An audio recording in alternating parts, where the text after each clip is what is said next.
Hello बच्चों, let's read this question and the question says that fill in the blanks. The diagonals of a dash are not equal. तो आइए अब इस question को यहाँ पर हम सॉल्व कर लेते हैं। इस क्वेश्चन में कहा गया है कि हमें बताना है कि किसकी डायगोनल यहाँ पर इक्वल नहीं होती है। तो यहाँ पर हम की कॉन्सेप्ट यूज करेंगे, कॉन्सेप्ट दैट डायगोनल्स। तो जो डायगोनल्स होती हैं हमारे पास, डायगोनल्स ऑफ पैरेललोग्राम, तो पैरेललोग्राम की डायगोनल्स जो होती हैं हमारे पास वो इक्वल नहीं होती हैं। Diagonals of parallelogram are not equal, वो इक्वल नहीं होती हैं। तो यहाँ से हम अगर देखें तो पैरेललोग्राम की प्रॉपर्टी हमारे पास क्या होती है कि उसमें अपोजिट साइड्स इक्वल और पैरेलल होती हैं। तो अगर इसे हम एक पैरेललोग्राम यहाँ पर ड्रॉ करें इस तरह से, तो इसमें क्या होगा, अपोजिट साइड्स हमारे पास इक्वल और पैरेलल होंगी। इसे हम मान लेते हैं ए बी सी डी। अब इसमें हमारे पास जो डायगोनल्स हैं यानी कि ए सी और एक डायगोनल है यहाँ पर बी डी, तो ये दोनों डायगोनल क्या होंगी, हमारे पास इक्वल नहीं होंगी। या फिर हम कह सकते हैं कि ए सी नॉट इक्वल होगी बी डी के। ये हमारे पास कंडीशन किस में है, पैरेललोग्राम में, पैरेललोग्राम में। अब इसी तरह अगर हम सेकंड कंडीशन देखें कि जैसे इसमें हमारे पास क्या होता है, अपोजिट साइड्स इक्वल होती हैं, यानी कि ए डी इसमें इक्वल होती है बी सी के, और इसमें हमारे पास ए बी इक्वल होती है डी सी के। ये दो साइड इक्वल होती हैं, या फिर हम कहें कि अपोजिट साइड इक्वल होती हैं।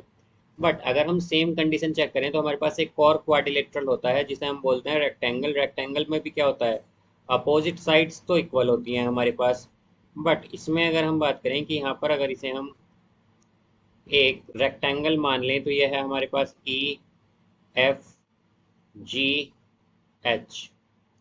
अब इसमें भी हमारे पास क्या होगा, जो ई एच है वो इक्वल होगा एफ जी के, एंड हमारे पास यहाँ पर जो ई एफ है वो इक्वल होगा एच जी के। ये इक्वल होंगे। और इसमें हमारे पास जो डायगनल्स हैं ई जी एंड एच एफ, वो क्या हो जाती हैं, रेक्टेंगल में हमारे पास डायगनल्स इक्वल हो जाती हैं। तो यहाँ से हम देखें तो हमारे पास क्या होगा, इसमें ई जी इक्वल हो जाएगा एच एफ के। ये कंडीशन किसकी है, ये रेक्टेंगल की कंडीशन है, रेक्टेंगल। और हम देख सकते हैं कि दोनों में हमारे पास क्या था कि पैरेललोग्राम में भी अपोजिट साइड इक्वल थी और रेक्टेंगल में भी इक्वल है। बट जो हमारे पास डायगनल्स नॉट इक्वल होती हैं वो किस में होती हैं, पैरेललोग्राम में। और रेक्टेंगल में हमारे पास डायगनल्स इक्वल हो जाती हैं और पैरेललोग्राम में क्या होती हैं, नॉट इक्वल होती हैं। अब इसी तरह यहाँ पर अगर हम और कंडीशंस देखें तो हमारे पास जब चारों साइड इक्वल हों, अगर यहाँ पे हम एक क्वाड्रिलेटरल कंसिडर करें, इसमें हमारे पास चारों साइड इक्वल हैं। इसे हम मान लेते हैं पी क्यू आर एस। तो इसमें अगर हमारे पास चारों साइड इक्वल हैं यानी कि पी क्यू इक्वल है आर एस के, आर एस के, और आर एस इक्वल है क्यू आर के, क्यू आर इक्वल है पी एस के, अगर ये चारों साइड इक्वल हैं, और हम क्या देख सकते हैं यहाँ पर डायगनल्स क्या होंगी, एक तो डायगनल होगी पी आर और एक होगी एस क्यू। तो अगर हम देखें तो अगर डायगनल्स इक्वल हैं यानी कि अगर पी आर इक्वल है हमारे पास एस क्यू के, तो ये कंडीशन हो जाती है स्क्वायर की, बिकॉज स्क्वायर में हमारे पास डायगनल्स क्या होंगी, इक्वल होंगी साइड के साथ साथ। बट अगर हम बात करें कि अगर पी आर यहाँ पर नॉट इक्वल है एस क्यू के, तो इसका मतलब है कि ये हमारे पास रोम्बस है, बिकॉज रोम्बस में डायगनल्स इक्वल नहीं होती हैं। अब यहाँ से हम अगर एक और क्वाड्रिलेटरल लें जो कि होता है हमारे पास काइट, तो काइट में क्या होता है, हमारे पास काइट की कंडीशन होती है कि उसमें हमारे पास जो एडजेसेंट साइड होती हैं वो इक्वल होती हैं। तो यहाँ पर ये आ जाएगा ए बी सी डी। तो इसमें जो ए डी है ये इक्वल होगा ए बी के, ए डी इक्वल होती है ए बी के, और जो डी सी है ये इक्वल हो जाती है बी सी के, डी सी इक्वल होती है इसमें बी सी के। तो यहाँ पर ये आता है हमारे पास। अब अगर हम देखें तो हमारे पास इसमें डायगनल्स क्या होंगी, एक डायगनल तो होगी इसमें ए सी और अदर डायगनल होगी बी डी। तो ये जो दो डायगनल होती हैं हमारे पास काइट में, ये भी क्या होती हैं, नॉट इक्वल होती हैं कि ए सी नॉट इक्वल बी डी। ये कंडीशन किसकी है, ये काइट की कंडीशन है।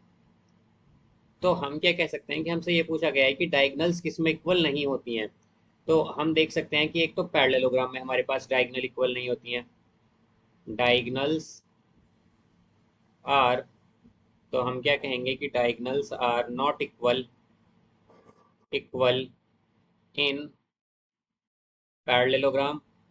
तो एक तो डायगनल्स नॉट इक्वल होती हैं पैरेललोग्राम में, पैरेललोग्राम। देन हमारे पास रोम्बस में भी हम देख सकते हैं डायगनल इक्वल नहीं होती हैं, रोम्बस एंड काइट में भी हमारे पास डायगनल्स जो हैं इक्वल नहीं होती हैं। तो इनमें हमारे पास क्या होगा, डायगनल्स इक्वल नहीं होंगी, बट स्क्वायर और रेक्टेंगल में डायगनल्स इक्वल होंगी। तो यहाँ पर डायगनल्स किस किस में इक्वल नहीं होंगी, एक तो पैरेललोग्राम, फिर रोम्बस और kite. So I hope you understood it well. Best of luck. Thank you.